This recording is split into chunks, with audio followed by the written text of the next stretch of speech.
Hello friends, এখন আমরা পড়ব genetic code. What are the genetic codes? না, দ্য ট্রিপলেট অফ নিউক্লিওটাইড, যেটাকে আমরা আগে কোডন বলতাম। সেই তিনটে বেসের যে সিকুয়েন্স বা নিউক্লিওটাইডের সিকুয়েন্স, তাকেই বলি আমরা জেনেটিক কোড, যেটা এমআরএনএর উপর থাকে। তাহলে কোডনকে আমরা বেসিক্যালি জেনেটিক কোড বলছি। এখন জেনেটিক কোড অবশ্যই তিনটে করে বেস দিয়ে তৈরি হবে। কারণ কি? এর থেকে একটা বা দুটো দিয়ে তৈরি হলে কি সমস্যা হতো? না, আমাদের প্রোটিন তৈরির জন্য 20টা বিভিন্ন ধরনের অ্যামিনো অ্যাসিড প্রয়োজন।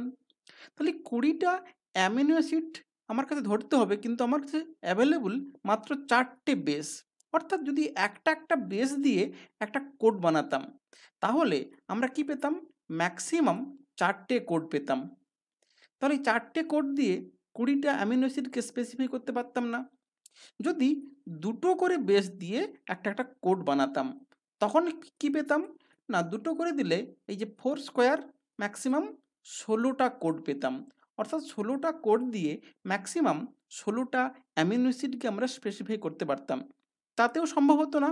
এই জন্য তিনটে করে বেস দিয়ে যদি কোড বানানো হয়, তাহলে 4³ অর্থাৎ 64, 64টা আমাদের কোড অ্যাভেলেবল থাকছে। যে 64টা কোড দিয়ে আমরা অনায়াসেই 20টা অ্যামিনো অ্যাসিডকে স্পেসিফাই করতে পারবো। এখন এই যে 64টা কোড পাচ্ছি, তাহলে এটা কি কাজে লাগবে?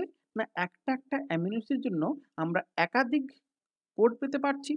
এছাড়া অ্যামিনো অ্যাসিড তৈরি কোথায় শুরু হবে, কোথায় শেষ হবে, তার জন্য যে শুরু যেখানে হবে, তার কি হবে?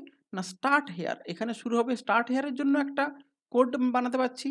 কোথায় শেষ হবে, এন্ড হেয়ার, তারও জন্য আমরা কোড পাচ্ছি। অর্থাৎ বিভিন্ন রকম পাংচুয়েশন প্রোটিনের জন্য আমরা কিন্তু করসপন্ডিং কোড ব্যবহার করতে পারছি। এই হচ্ছে কোড। কোড মানে বেসিক্যালি কি? যে নিউক্লিওটাইডের যে বেসের সিকোয়েন্স, এরা 5 ডেজ থেকে 3 ডেজ ডিরেকশনে বলা হয়, এমআরএনএ এর উপর আছে। ধরা যাক এই অ্যালানিন অ্যামিনো অ্যাসিডকে স্পেসিফাই করার জন্য আমাদের কাছে অ্যাভেলেবল 4টে কোড আছে। অর্থাৎ এমআরএনএ এর উপর এই 4টে কোডের কোনো একটা কোড থাকলে আমরা বুঝতে পারবো সেখানে অ্যালানিন যোগ হবে।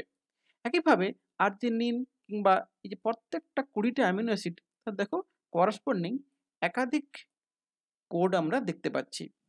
আবার শুধু অ্যামিনো অ্যাসিডের জন্য কোড নয়, কোথায় চেন ইনিশিয়েশন শুরু হবে, মানে প্রোটিন সিনথেসিস যেখানে শুরু হবে, তারও জন্য একটা কোড দেখো, AUG।